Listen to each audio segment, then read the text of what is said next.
નમસ્તે મિત્રો, સ્વાગત છે આપનું આજના તાજા સમાચારોમાં। તો મિત્રો, આજના સમાચાર વિશે વાત કરવાની છે તેમના પહેલા આપણે જણાવી દઈએ કે વિડીયોને અંત સુધી જોજો, જેથી કરીને આજના દરેક સમાચાર કામના જે છે તે તમને મળી જાય। અને મિત્રો, ગુજરાતના રોજના સમાચાર દરરોજ મેળવવા માંગતા હોય તો આ ચેનલને પણ સબસ્ક્રાઇબ કરી દેજો। તો મિત્રો, આજના પ્રથમ સમાચાર વિશે વાત કરીએ તો ટપલી મારશો તો શાળાને લાગશે તાળા। મિત્રો, સુરતમાં શિક્ષકો દ્વારા બાળકોને શારીરિક સજા આપવાની ફરિયાદો વધતા સુરત જિલ્લા શિક્ષણાધિકારીએ એક પરિપત્ર મારફતે કહ્યું છે કે બાળકોને શારીરિક સજા કરનારી સ્કૂલોની માન્યતા રદ કરવામાં આવશે। મિત્રો, સ્કૂલમાં વિદ્યાર્થીઓની શારીરિક સજાની ફરિયાદો પછી આ નિર્ણય લેવા જઈ રહ્યા છીએ। હવે કોઈ સ્કૂલના શિક્ષકો બાળકોને શારીરિક સજા કે બાળકોના કુંબળા માનસ પર અસર પડે એવી સજા આપી શકશે નહીં। એટલે કે મિત્રો, અમુક શાળાઓની અંદર શિક્ષકો જે છે તે વિદ્યાર્થીઓને મારતા હોય છે, તો મિત્રો તેને લઈને નિર્ણય આવ્યો છે કે શિક્ષક જે છે તે મિત્રો શાળાની અંદર શારીરિક સજા વિદ્યાર્થીઓને ના કરે, તેની માટે મિત્રો આવું કરવામાં આવ્યું છે। મિત્રો, ત્યાર પછીના સમાચાર વિશે વાત કરીએ તો ઉત્તરાયણે પવન કેવો રહેશે?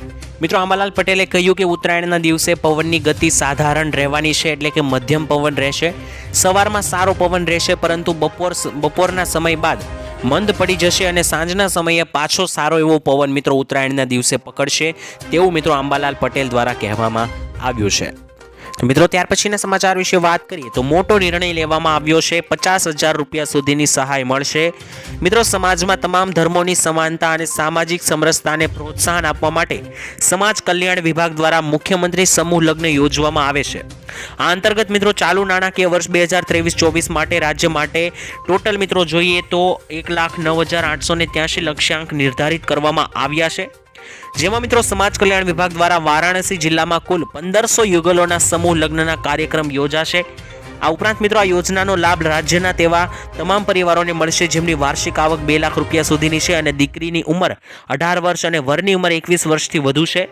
નિરાધાર કન્યાઓ, વિધવા પુત્રીઓ, વિકલાંગ માતા પિતાની પુત્રીઓ, વિકલાંગ કન્યાઓને પણ મિત્રો લગ્ન માટે પ્રાધાન્ય આપવામાં આવશે, એટલે કે આ યોજનાની અંદર તેમને પ્રાધાન્ય આપવામાં આવશે।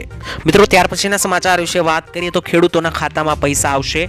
મિત્રો, 60 વર્ષથી વધુ વયના તમામ પરિણીત ખેડૂત પરિવાર માટે આ મહત્વની પેન્શન યોજના છે, જેમાં મિત્રો પેન્શન યોજના 60 વર્ષથી વધુ વયના પરિણીત ખેડૂત પરિવારોને દર મહિને 18,300 રૂપિયાની આર્થિક સહાય મિત્રો સરકારે પ્રધાનમંત્રી વય વંદના યોજના શરૂ કરી છે। અને આ યોજનામાં જોડાવા માટે મિત્રો પતિ પત્નીના તમામ પુરાવાઓ ઓનલાઈન અપલોડ કરવાના રહેશે, જ્યારે મિત્રો પતિ અને પત્નીએ ભરેલા તમામ પ્રીમિયમની પૂરેપૂરી રકમ સાથે મિત્રો તમને 18,300 રૂપિયા બેંક ખાતામાં જમા કરવામાં આવશે। તો મિત્રો, જો કોઈ પણ વ્યક્તિ આ યોજનાનો લાભ લેવા માંગતું હોય તો તે લાભ લઈ શકે છે। તો મિત્રો, ત્યાર પછીના સમાચાર વિશે વાત કરીએ તો બાળકોને ફોન આપતા પહેલા જોઈ લેજો। મિત્રો, માતા પિતા તેમના બાળકોને રમવા માટે સ્માર્ટફોન આપે છે, પરંતુ સેપિયન લેબ્સ દ્વારા કરવામાં આવેલા સર્વેમાં જાણવા મળ્યું છે કે આ બિલકુલ સારું નથી। બાળકોને ફોન આપવાથી તેઓ જ્યારે ટીનેજર થાય છે, એટલે કે તેમની ઉંમર જે છે તે 18-19 વર્ષની થાય છે, ત્યારે મિત્રો બાળકોને ફોન જો તમે બાળપણમાં આપ્યો હોય તો મિત્રો તેમનામાં ટીનેજર થયા પછી, એટલે કે 14, 15, 16, 17 વર્ષની ઉંમર બાદ તેમનામાં માનસિક સમસ્યાઓ ઊભી થઈ શકે છે। 40થી વધુ મિત્રો કે દેશોમાં કરવામાં આવેલા આ સર્વેમાં બાળપણથી જ ફોનનો વધુ પડતો ઉપયોગ કરનારા લોકોમાં આત્મહત્યાના વિચારો, ગુસ્સો અને વાસ્તવિકતાથી અલિપ્તતા જેવા મિત્રો લક્ષણો છે, ડરવાના લક્ષણો, આવા દરેક લક્ષણોની અંદર મિત્રો વધારે જોવા મળ્યા છે। જે બાળકો નાની વયે મિત્રો ફોન યુઝ કરતા હતા, ફોન ચલાવતા હતા, તેઓમાં મિત્રો મોટા થઈને આ લક્ષણો જોવામાં આવ્યા છે। ત્યારબાદના સમાચાર વિશે મિત્રો વાત કરીએ તો ચૂંટણી પહેલા મોટી ભેટ આપવામાં આવી છે। ખાસ મિત્રો, ચૂંટણી પહેલા મોદી સરકાર કેટલીક મહત્વપૂર્ણ જાહેરાત કરી શકે છે અને આ તમામ બાબતો માટે વિચાર મંથન કરવામાં આવી રહ્યું છે। મિત્રો, પ્રધાનમંત્રી નરેન્દ્ર મોદીની 1 ફેબ્રુઆરીના રોજ અંતિમ મોહર પર લાગ્યા પછી નાણામંત્રી નિર્મલા સીતારમણ કેટલીક રજૂઆત કરી શકે છે। મીડિયાના રિપોર્ટ અનુસાર મિત્રો ખેડૂતો, મહિલાઓ અને યુવાઓ માટે કંઈક વિશેષ કરવા જઈ રહી છે સરકાર। તદુપરાંત મિત્રો મધ્યમ વર્ગના લોકોને પણ રાહત મળી શકે છે। સરકાર ચૂંટણી પહેલા લાખો ખેડૂતોને લાભ આપવાનું વિચારી રહી છે અને સરકાર તરફથી જાહેરાત થયા પછી તેનો અમલ કરવામાં આવી શકે છે। આ તમામ મહત્વપૂર્ણ બાબતો પર વિચાર કરવામાં આવી રહ્યો છે અને કિસાન સન્માન નિધિ તથા લાડલી યોજના હેઠળ ખેડૂતો અને મહિલાઓને આર્થિક લાભ આપવા અને યોજનાઓ પર કામ કરવામાં આવી રહ્યું છે અને બની શકે કે તેમાં આપવામાં આવતી રકમમાં વધારો પણ થઈ શકે। પરંતુ મિત્રો, આ અંગે શું થાય છે તો આવનારી બજેટની જ્યારે રજૂઆત થશે ત્યારે આપણને ખબર પડી જશે। તો મિત્રો, આવો કોઈ સમાચાર આવશે તો હું તમારા તરફ સૌપ્રથમ પહોંચાડી દઈશ। તો આ ચેનલને સબસ્ક્રાઇબ ના કરેલી હોય તો કરી લેજો। દેવા માફી અંગે મિત્રો ડિટેલમાં વાત કરીએ તો ભારત દેશમાં અન્ય રાજ્યોની સરખામણીમાં દેવાદાર ખેડૂતોમાં ગુજરાત 9મા ક્રમે છે। એક માહિતી મુજબ મિત્રો ગુજરાતમાં ટોટલ જોઈએ તો 37,28,640 ખેડૂતોએ કૃષિ લોન લીધેલી છે અને મિત્રો તેમાંથી 37.28 લાખ ખેડૂતોને માથે ટોટલ મિત્રો 98,285 કરોડ રૂપિયાનું દેવું છે। લોન મુજબ ગુજરાતના દરેક ખેડૂતોને માથે સરેરાશ 2,63,595 રૂપિયાનું દેવું છે, એટલે કે એક ખેડૂત દીઠ એક વ્યક્તિ દીઠ 2 લાખથી લઈને 2.5 લાખની આસપાસ દેવું છે। જ્યારે મિત્રો તેલંગાણાની સરકારે લાખ રૂપિયા સુધીની કૃષિ લોન 15મી ઓગસ્ટના રોજ માફ કરી છે, જેના કારણે અને ગુજરાતમાં પણ લોકસભાની ચૂંટણી આવવાને કારણે ફરી એકવાર દેવા માફીનો મુદ્દો ચર્ચામાં આવ્યો છે, કારણ કે તેલંગાણા જેવા અન્ય રાજ્યોમાં પણ મિત્રો ઘણા એવા રાજ્યો છે જ્યાં ખેડૂતોની લોન માફ અને દેવું માફ કરવામાં આવ્યું છે, પરંતુ ગુજરાતમાં મિત્રો હાલ એવા કોઈ પણ પ્રકારના સમાચાર નથી આવી રહ્યા। તો ગુજરાતના ખેડૂતોનું પણ દેવું માફ કરવું જોઈએ કે નહીં, મને કોમેન્ટમાં લખીને જણાવી દેજો। ત્યાર પછીના સમાચાર વિશે મિત્રો વાત કરીએ તો ગ્રાહક તરીકે તમારા અધિકાર જાણી લેજો। મિત્રો ઘણીવાર જ્યારે તમે ખરીદી કરવા જાઓ છો ત્યારે તમારી પાસેથી કેરી બેગ એટલે કે મિત્રો થેલી માટે ચાર્જ લેવામાં આવે છે, જે એકદમ ખોટું છે, કારણ કે મિત્રો કાયદા મુજબ જો કોઈ ગ્રાહક સામાન ખરીદ્યા પછી થેલી અથવા તો બેગની માંગણી કરે છે તો દુકાનદાર તેના માટે અલગથી પૈસા માંગી શકે નહીં।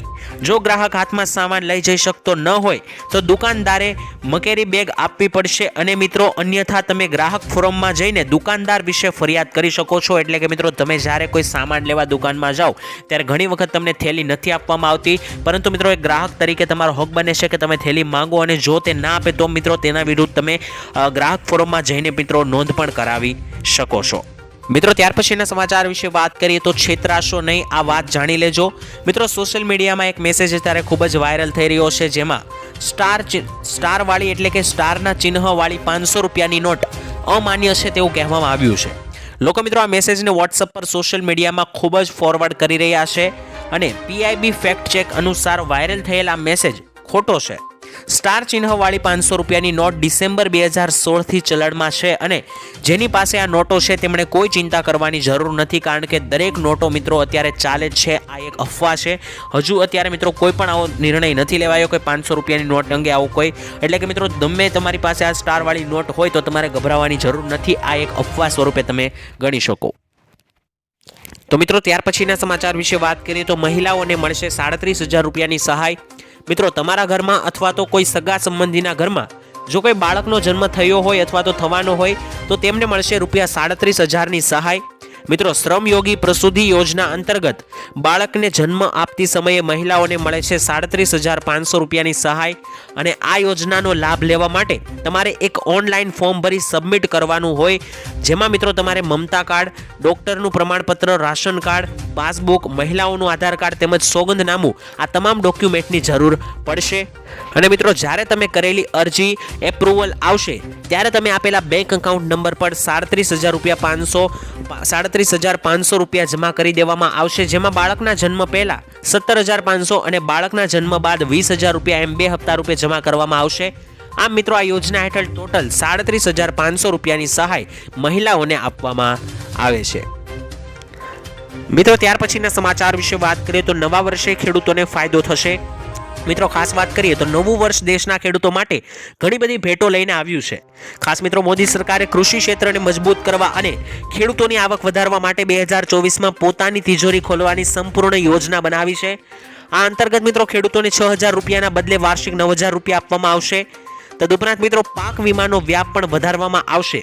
ખાસ મિત્રો સરકાર આગામી બજેટમાં આ માટે જંગી ફાળવણી કરવા જઈ રહી છે અને આ મામલાને મિત્રો વાત કરીએ તો 2 વરિષ્ઠ અધિકારીઓએ કહ્યું પણ છે કે સરકાર 2024-25ના બજેટમાં કૃષિ ક્ષેત્ર માટે લગભગ 2 લાખ કરોડ રૂપિયા ફાળવી શકે છે અને મિત્રો આ વર્તમાન નાણાકીય વર્ષમાં જાહેર કરાયેલા 144 લાખ કરોડ કરતાં પણ લગભગ 39% વધુ રહેશે। તો આટલા બધા પૈસા જે છે મિત્રો ખેડૂતોના હિત માટે ફાળવવામાં આવશે અને ખેડૂત કલ્યાણ કામો માટે આટલા રૂપિયા ફાળવવામાં આવશે।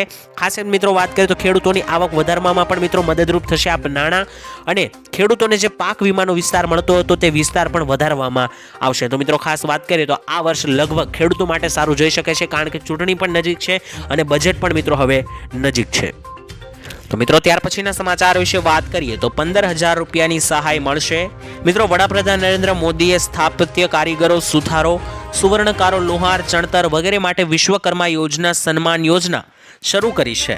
અને મિત્રો સરકાર આ યોજના હેઠળ આવતા લોકોને 3 લાખ રૂપિયાની લોન આપશે અને 15,000 રૂપિયા સુધીની સહાય પણ આપશે.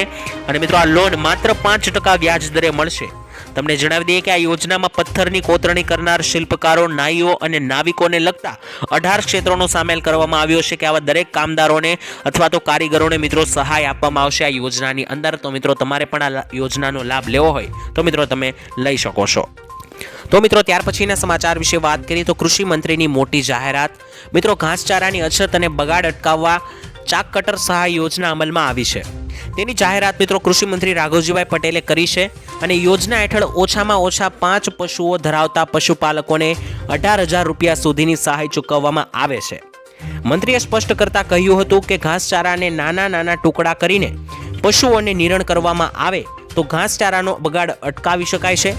મંત્રીએ આ યોજનાના સહાય ધોરણો વિશે પણ જણાવ્યું હતું કે ઓછામાં ઓછા 5 પશુઓ ધરાવતા પશુપાલકોને રૂપિયા 18,000ની સહાય પણ ચૂકવવામાં આવશે. તો મિત્રો ત્યાર પછીના સમાચાર વિશે વાત કરીએ તો મોબાઈલ માટે 6,000 રૂપિયાની સહાય આપવામાં આવશે. જો તમે પણ મોબાઈલ લઈ લીધો હોય અથવા તો લેવાનો હોય તો ગુજરાત સરકાર આપશે તમને 6,000 રૂપિયા સુધીની આર્થિક સહાય. મિત્રો ખાસ સ્માર્ટફોન સહાય યોજના અંતર્ગત રૂપિયા 6,000 મોબાઈલ લેવા માટે સહાય આપવામાં આવે છે.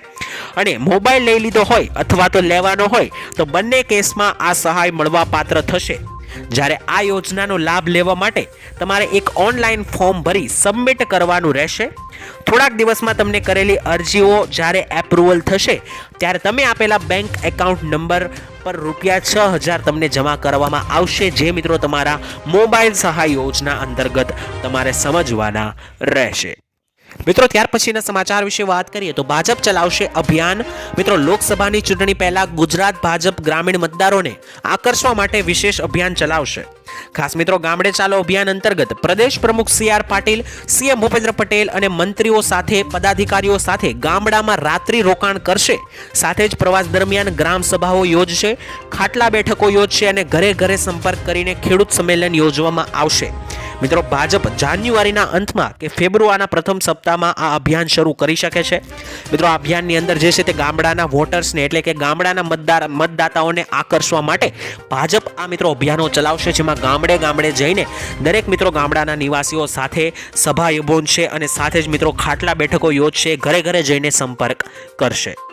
ત્યાર પછી મિત્રો વાત કરીએ તો હવે પડશે ગુલાબી ઠંડી. મિત્રો ગુજરાતમાં આ વર્ષે ઠંડીનું પ્રમાણ ઓછું જોવા મળ્યું છે, પરંતુ ઓરિજિનલ ઠંડી અને કડકડતી ગુલાબી ઠંડીની શરૂઆત હવે થવાની છે. મિત્રો અંબાલાલ પટેલની આગાહી મુજબ ઉત્તર ભારતમાં ભારે હિમવર્ષા થવાની છે. સૌરાષ્ટ્રના ગુજરાતના 3 દિવસથી ઠંડીના ચમત્કારોનો અનુભવ હવે ધીમે ધીમે થવા લાગ્યો છે, જ્યારે આવતા અઠવાડિયામાં માવઠા બાદ ઠંડીનો રાઉન્ડ આવવાનો છે. મિત્રો હવામાન શાસ્ત્રી અંબાલાલ પટેલે આગાહી કરી છે કે રાજ્યના અનેક ભાગોમાં 8 થી 10 જાન્યુઆરી દરમિયાન માવઠું થવાની શક્યતા છે. તદુપરાંત મહેસાણા, બનાસકાંઠા, દાંતીવાડા, ડીસા ઉપરાંત દક્ષિણ ગુજરાત, દક્ષિણ સૌરાષ્ટ્ર તથા સૌરાષ્ટ્રના અનેકો ભાગોની અંદર વરસાદ અથવા કમોસમી માવઠાઓ ત્રાટકી શકે છે. તો ખેડૂત ભાઈઓએ સાવધાન રહેવું, જેથી તેના પાકોને ભારે નુકસાન ના થાય. અને માવઠા બાદ રાજ્યમાં 11 થી લઈને 14 જાન્યુઆરી એટલે કે ઉત્તરાયણ આસપાસના સમયગાળામાં ઠંડીનો રાઉન્ડ આવશે, ઠંડી જોવા મળશે, કડકડતી ઠંડી પડશે. અને 14મી જાન્યુઆરી એટલે કે ઉત્તરાયણના દિવસે પવન જે છે તે મિત્રો મધ્યમ જોવા મળવાનો છે. મિત્રો ત્યાર પછીના સમાચાર વિશે વાત કરીએ તો 2024માં થશે ખેડૂતોનું આ કામ. મિત્રો વર્ષ 2024ના ડિસેમ્બર મહિના સુધીમાં ગુજરાતના દરેક ખેડૂતોને દિવસે જ વીજળી પાવર આપવામાં આવશે. ગુજરાતના ખેડૂતોએ રાત્રે ખેતરમાં કામ કરવા નહીં જવું પડે. મુખ્યમંત્રી ભૂપેન્દ્ર પટેલે મોટી જાહેરાત કરી છે. મિત્રો ખાસ તમને જણાવી દઈએ કે 2024નો ડિસેમ્બર મહિનો એટલે કે 2024નો અંત આવતા ખેડૂતોને દિવસે વીજળી મળી જશે અને ગુજરાતના લગભગ દરેક ખેડૂતોને મળી જશે, જેથી કરીને મિત્રો ખેડૂતોને રાત્રે અંધારામાં જઈને ખેતર પર ના જવું પડે. મિત્રો ત્યાર પછીના સમાચાર વિશે વાત કરીએ તો નાના માણસને 50,000 રૂપિયા સુધીની આર્થિક સહાય સરકાર આપશે. મિત્રો પ્રધાનમંત્રી સ્વનિધિ યોજના હવે ડિસેમ્બર 2024 સુધી લંબાવવામાં આવી છે. અગાઉ તેની છેલ્લી તારીખ 31 માર્ચ 2023 હતી. આ યોજના હેઠળ નાના વેપારીઓ અને સ્ટ્રીટ વેન્ડર્સને લોન આપવામાં આવે છે. નાણાં મંત્રાલયે ટ્વીટ પર આ માહિતી આપી છે. જો કોઈ શહેરી વિક્રેતા, મજૂર અને કોઈ અન્ય નાગરિકને કરિયાણા, રેડીમેડ અથવા તો ફળની દુકાન ખોલવા માંગતા હોય અને ધંધો કરવા માંગતા હોય તો તેવા વ્યક્તિઓને આ યોજના હેઠળ લોનની રકમ આપવામાં આવે છે. જો તમે પણ આ યોજનામાં અરજી કરવા માંગતા હોય તો જરૂરી ડોક્યુમેન્ટ સાથે તમે અરજી કરી શકો છો અને તમારી અરજી પાસ થશે તો મિત્રો આવા તમને નાના સૂના ધંધા શરૂ કરવા માટે દરેક નાના માણસને 50,000 રૂપિયા સુધીની આર્થિક સહાય આપવામાં આવશે. મિત્રો ત્યાર પછીના સમાચાર અંગે વાત કરીએ તો આધાર કાર્ડમાં મફતમાં હવે સુધારા કરી દેવામાં આવશે. મિત્રો જો તમારું આધાર કાર્ડ 10 વર્ષ જૂનું છે તો તમે તેને અપડેટ કરાવી શકો છો અને સરકારે 14 માર્ચ 2024 સુધી આધારને મફતમાં અપડેટ કરવાની સુવિધા આપી છે. મિત્રો માય આધાર પોર્ટલ પર આધારને મફતમાં અપડેટ કરી શકો છો. આ સિવાય તમે CSC સેન્ટર પર જઈને પણ મફતમાં આધારને અપડેટ કરી શકો છો. ખાસ મિત્રો તમને જણાવી દઈએ આધાર કાર્ડની અંદર મિત્રો તમારે અત્યારે મફતમાં સુધારા વધારા કરવા હોય તો અત્યારે ગોલ્ડન ઓપોર્ચ્યુનિટી છે, સારી તક છે. ત્યારબાદ મિત્રો જો તમારે આવું કરવું હશે તો તમારી પાસેથી તેનો ચાર્જ લેવામાં આવશે, પરંતુ અત્યારે તમારે જો કોઈ પણ સુધારો વધારો કરવો હોય તો મફતમાં થઈ જશે. તમે ઘરે બેઠા ઓનલાઈન પણ કરી શકો છો અને મિત્રો તમે CSC સેન્ટર પર જઈને પણ આ કામ કરાવી શકો છો.